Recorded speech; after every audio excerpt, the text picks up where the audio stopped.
Welcome back to the channel, everybody. I am Mick Alpha Name. Let's jump right into this article here. It's on coinedition.com, right from the horse's mouth.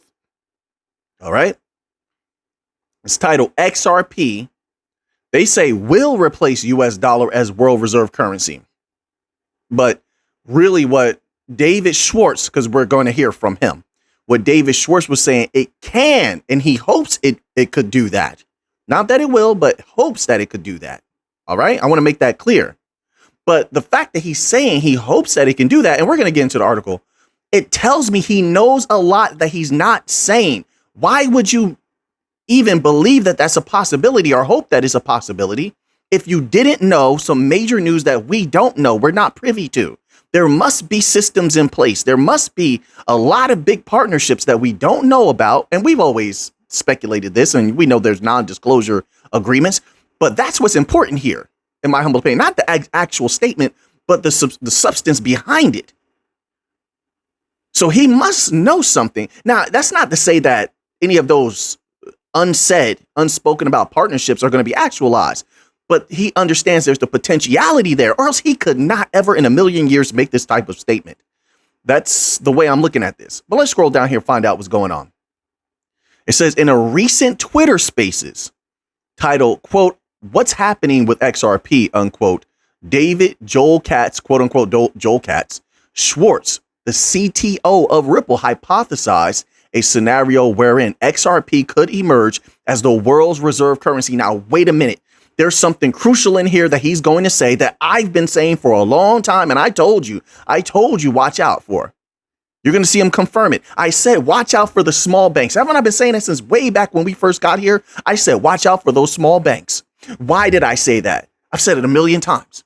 I said, because the big banks are stepping on their toes and they don't like it. Didn't I say that? It's the same reason any of the bank coins could if they were working as hard as Ripple does. Not all of them do. But that any of them could gobble up the small banks over this next 1 to 2 years that we're achieving mass adoption. We're going to get into some articles about mass adoption as well. And that we're achieving clarity. They want to break away from the legacy system, the big system that controls them and stifles their growth and stifles their capitals and chokes them out with regulations. They want to grow. The only way they can do it is through the new financial system. But let David Schwartz sort of hint that to you here. All right. So they have a little tweet here from someone named Burning Stars before they get into the crux of the article. And it says, "I'm not sure most people realize the importance of this video." So it came from a Twitter Spaces. Somebody clipped it, I suppose, and made a video of it. It says, "And how it's a confirmation that XRP will eventually appreciate in price." I've always known that. There's no doubt in my heart, period. But that's just me. I can't make others believe that, you know. It says not only did David Schwartz suggest it's a very possible scenario for XRP to become a world reserve currency, but he clearly said that, and then it cuts off there. We don't need to read the rest of that. We see where it's going. Let's scroll down here. It says, speaking about world reserve currencies, Schwartz stated that he believed that a lot of the world was done with the American dollar as reserve currency. Haven't we been speaking about this? And it's so crazy to me. So many article writers have been going against this sort of thinking that I've been putting out there, which is based on research. And they've been saying, no, the American dollar is going to dominate the world forever. The American dollar is forever. And then they use this argument. The American dollar would never go to zero. No one's saying that. See, they throw these arguments out there to confuse the people. Meanwhile, individuals such as myself and economists and analysts, we've never said it's about the American dollar going to zero. It's about the American dollar being greatly diminished and being dumped. We just saw a massive dump. What was it? 2 days ago or yesterday? We covered an article about that. A massive dump occurring. So it's taking place. So what I'm trying to do is be in reality and not be delusional. Every currency, first of all, the American government is the United States government, let's be clear, has been diminishing the dollar massively on its own. On its own. You can see that just anybody who deals with pesos, Mexican pesos, you already know that the strength of the peso is going up, the strength of the dollar going down, strength of the dollar has been down. And don't tell me about DXY. I know all about the DXY. DXY has been in flux for a long time. I've been watching the DXY for a long time. It's been in flux 103, 101, 102, 99, 98, 103. It's all over the place. But that does not show the body of what's going on in the world, because they're still going to play with dollars from time to time, but that doesn't show the transition to local currencies, to them dollar dumping, right? To them doing currency swaps in order to pay off debts. But let's continue on here. I know I'm throwing a lot of stuff out here, but why not? It says, Schwartz argued. So anyway, the world was done with the American dollar as the reserve currency, a lot of it. So you have David Schwartz telling everyone this. Let's see if it's good enough for them to believe now that he said it. Schwartz argued that several countries were willing to try an alternative to the dollar. Now, while they're trying to transact heavily in local currencies, understand that both local currencies, yuan, and I'm going to even posit the common BRICS currency are but placeholders for something else. Because what will be the most important currency? What's the most important factor to anything? The glue that holds it together. Where's the glue in all of these currencies in a multipolar world? Can you please tell me that? Where's the glue? The glue hasn't arrived yet because they're still setting up all the pieces. When all the pieces are set up, then the glue comes in and serves its purpose. And what I'm alluding to with that, obviously, is the new financial system. XRP, if XLM wants to play, Algorand can play, Quant can play. These important interoperability and liquidity providers, and liquidity is going to be major, by the way. There's a massive liquidity crisis on the way. I keep telling you that. And it's a fact, and it's true. You can't get around commercial real estate crashing. And by the way, the housing market is not doing that great as well. They're going to have a lot of problems with all these companies buying up all the different houses and propping up prices. And so it's the same thing with commercial real estate. How are they going to move that value? They're building all of these apartments. Who's going to buy them? Who's going to live in them? Americans can't, United States citizens can barely afford, according to them, and according to Statista.com, they can barely afford living right now. Think that's a joke? Go to Statista.com. More people have been working part-time jobs, part-time, for the first time, by the way, this year than any other year. You look at 2021, what does Statista.com say? Statista.com show what 24? It was 24 million at that time? 25? Yeah, well, this year we hit 27 million people working part-time jobs. And that's just the ones that they were looking at, I guess, in the data at that particular time.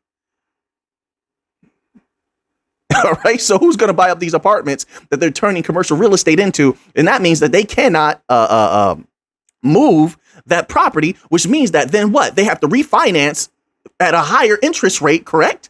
Which then does what to the banks? The banks are in trouble. The banks are in trouble. Tell me if I'm wrong. Which then happens. Then what happens if the banks collapse and more banks collapse? Because it hasn't happened yet. But every esteemed mind, every brilliant mind has told everyone for the longest time that that bank collapse, that's coming, that's to come, whenever that's going to be. Because there hasn't been a solution yet. But that's going to be much greater than the little collapses that happened in May.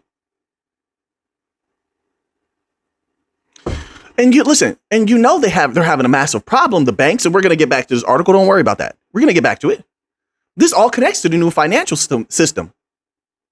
But the banks are having a massive problem when they're closing all of these different branches. Now, listen, your enemy is never going to tell you the truth. They have no vested interest to tell you the truth. They have a vested interest in controlling what you think and how you think so they can move you this way or that way. But let me tell you something right now.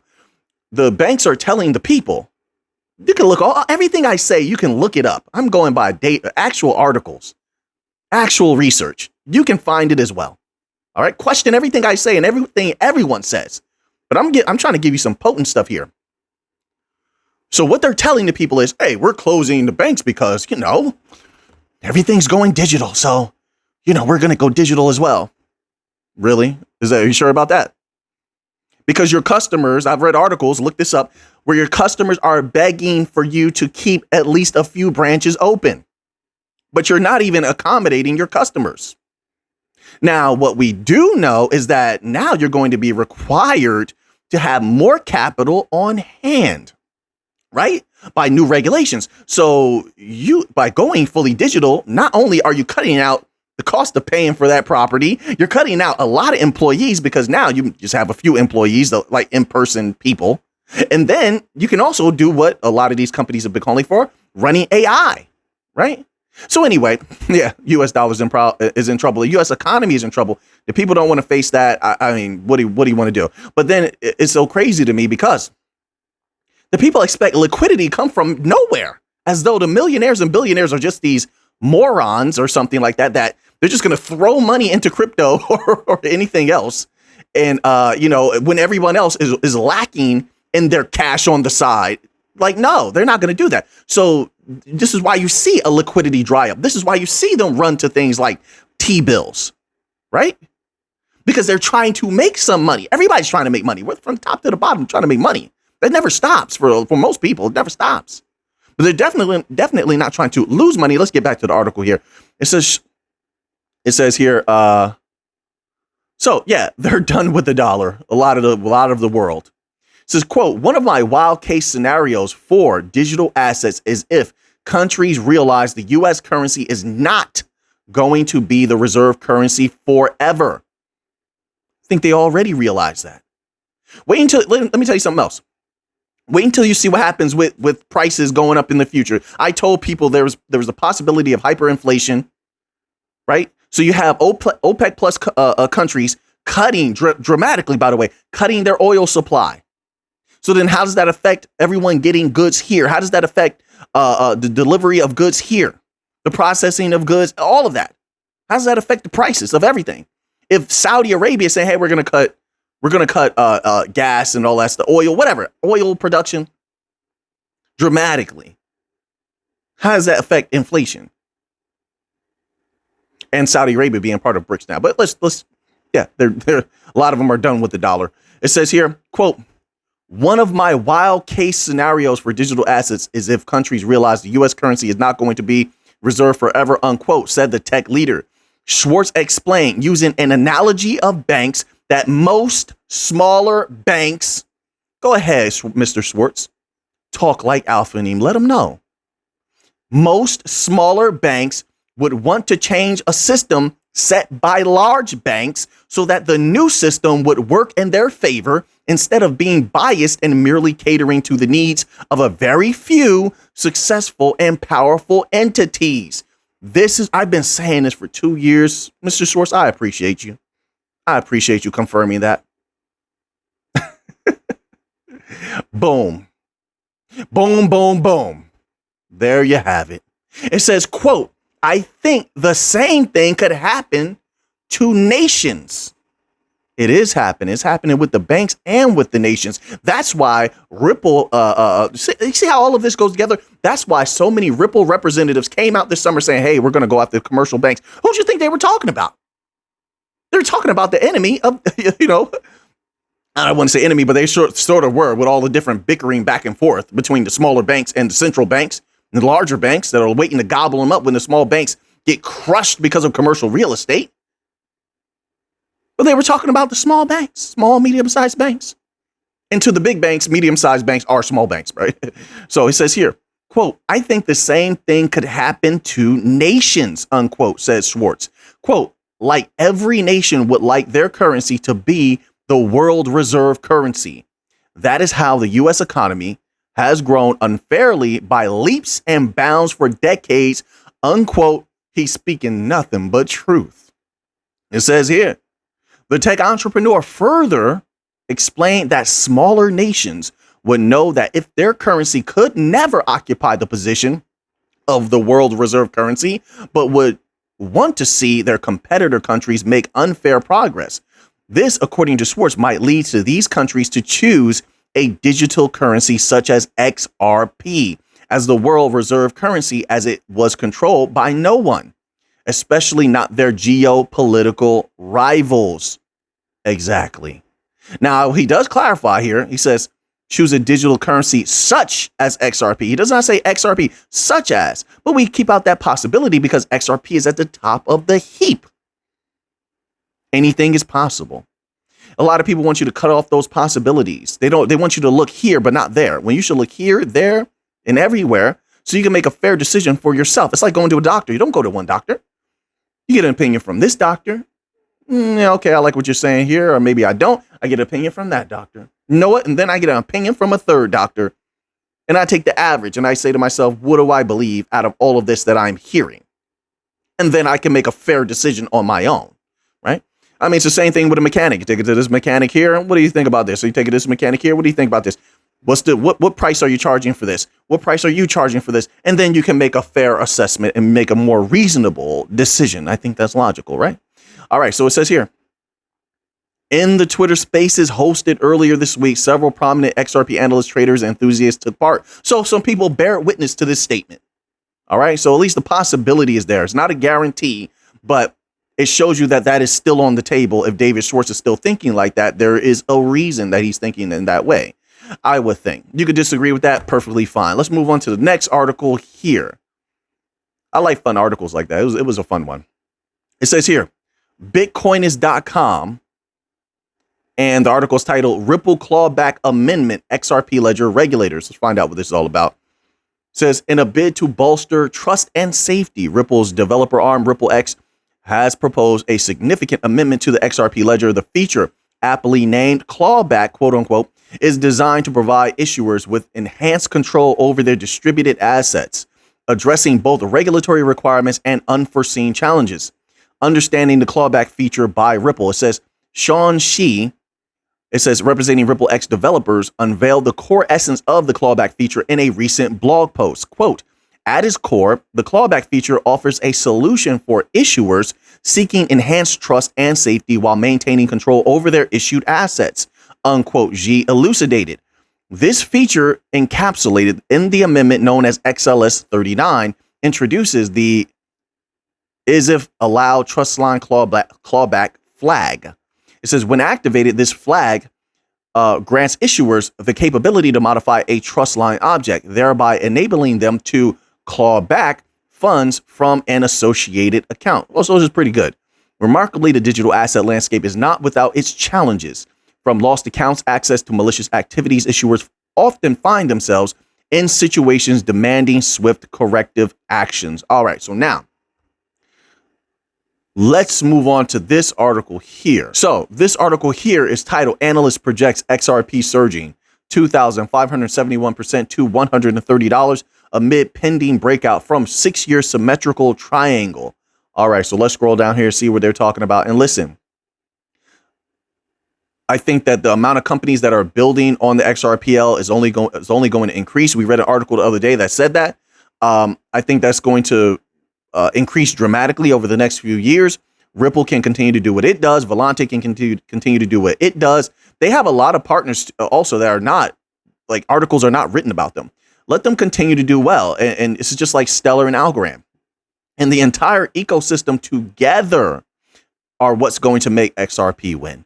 But I never take my eye off of that fact that the banks that Ripple claims that they're bringing into the ecosystem definitely could be majorly significant with those wholesale payments. So I always keep that in the back of my mind. So I never try to downplay Ripple's impact, even though, yeah, you have a lot of other companies that are going to have a great impact as far as the utilization of XRP. Yeah, so there's a bit of a balance to all of these things in my mind.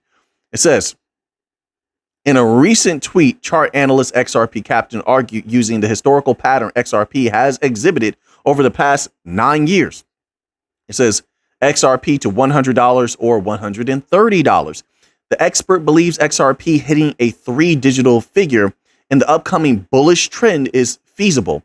In particular, he noted an impeding breaking. It says he concluded that XRP reaching $100 to $130 beyond 2024.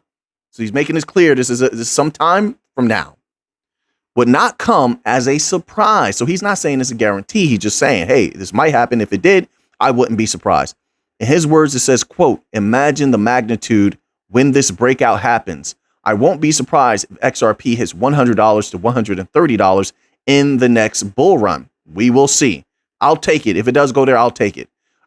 Anything higher than where it is now is going to be exciting, in my humble opinion. So hit $2 to $3, it's exciting. 5 to 8, exciting. You know, I think we're all just looking for that, for the run to begin. You know, we saw a little bit of glimmers of it when the SEC case ended. There's a lot more to come. I think I've always known that. I've always said that. And then he shows a little bit of the charts here. It says mathematically XRP growing to $100 from its current price would imply a 1,971% growth. See, looking at big numbers like that, it can be very intimidating. There's no point in doing that. We're taking in the good information. We're taking in the good vibrations. We know there's a possibility it could do that. We know that there's a possibility that it may not do that. We're completely aware at all times of the balance when we're taking in this information. This is XRP 6-year symmetrical triangle, and we should do that in everything in life. Maintain the balance. Understand the positives, the negatives, all of the potentiality. It says, notably, the analyst presented a market chart illustrating XRP's performance from 2014.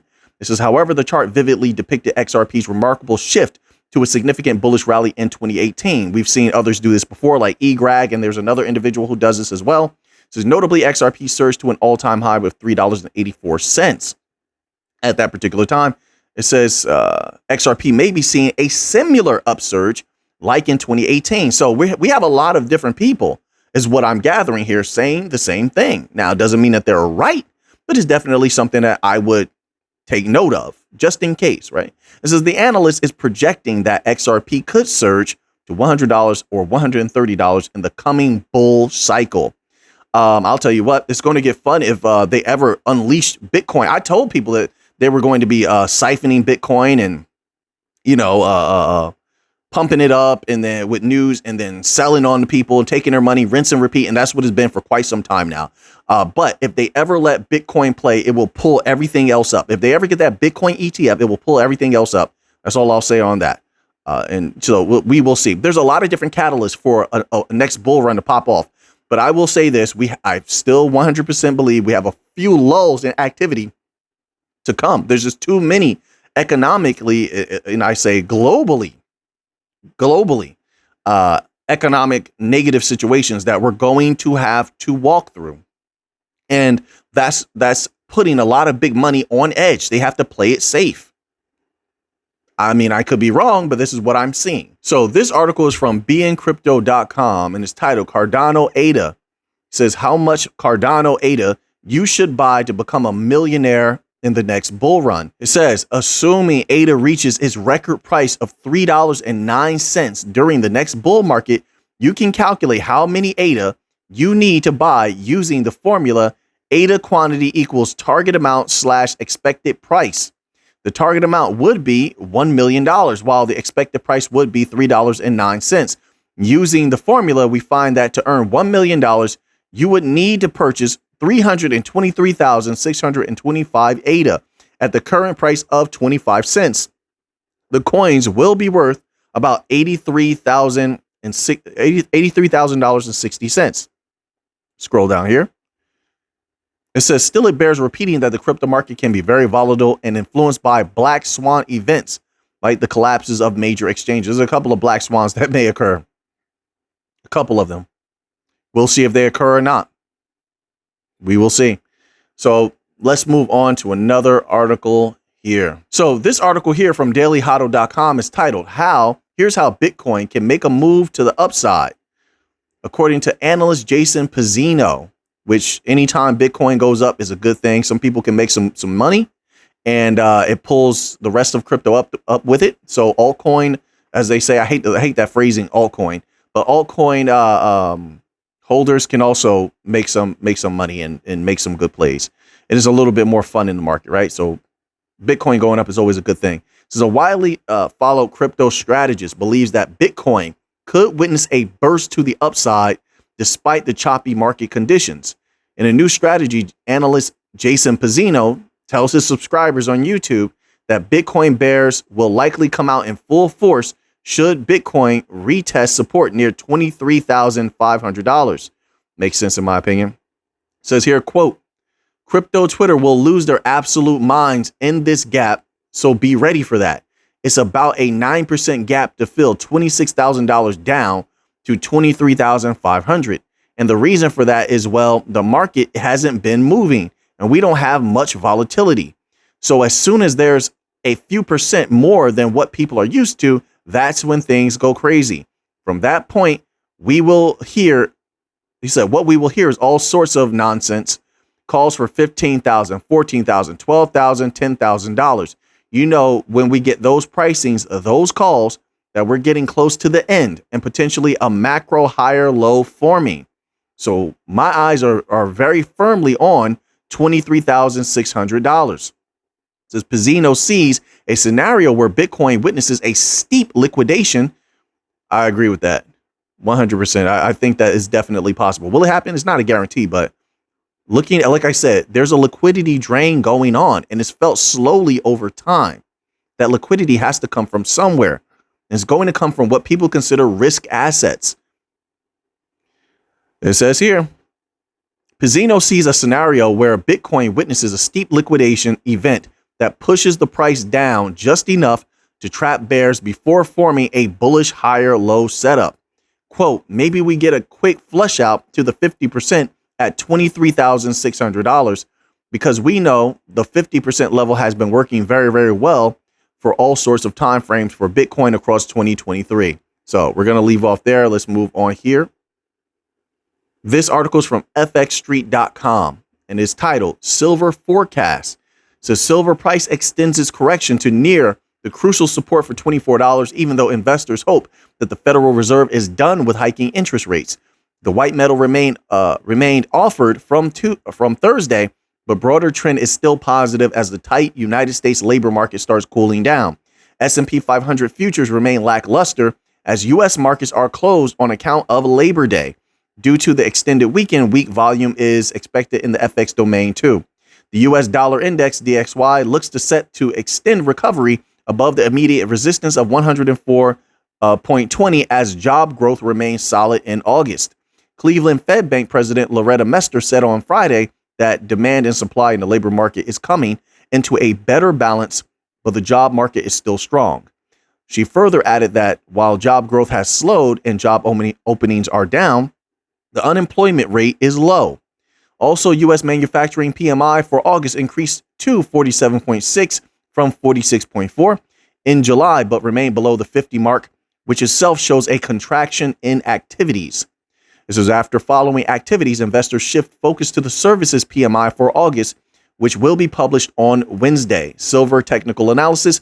Silver price demonstrates a broadening triangle chart formation on a 2-hour scale. The downside is supported near the horizontal resistance plotted from August 25th low, around $23.92.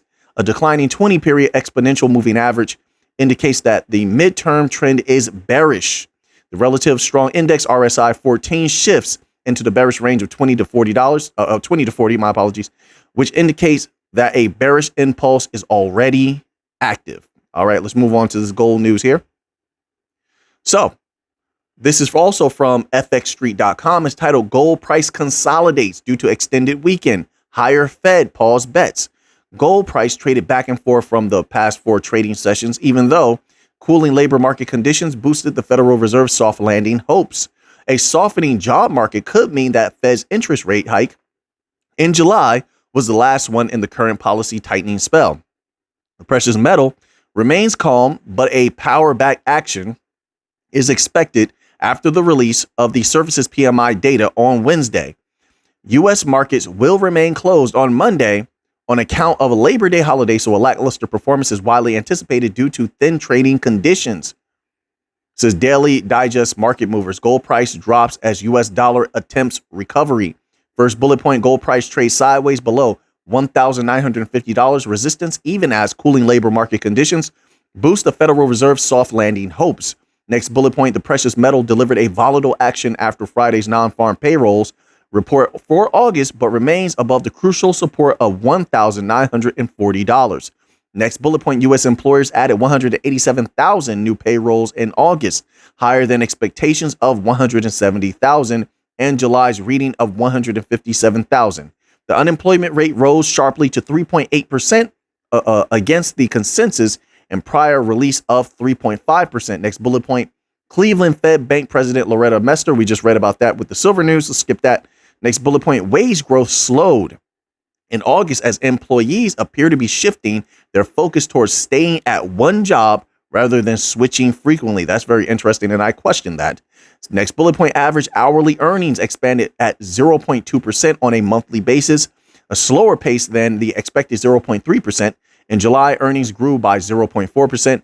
On an annual basis, earnings growth decelerated to 4.3% against the consensus and the former print of 4.4%. All right, so now that you have that information, what are you going to do with it? I know what I'm going to do with it. So until next time, let's get to the money.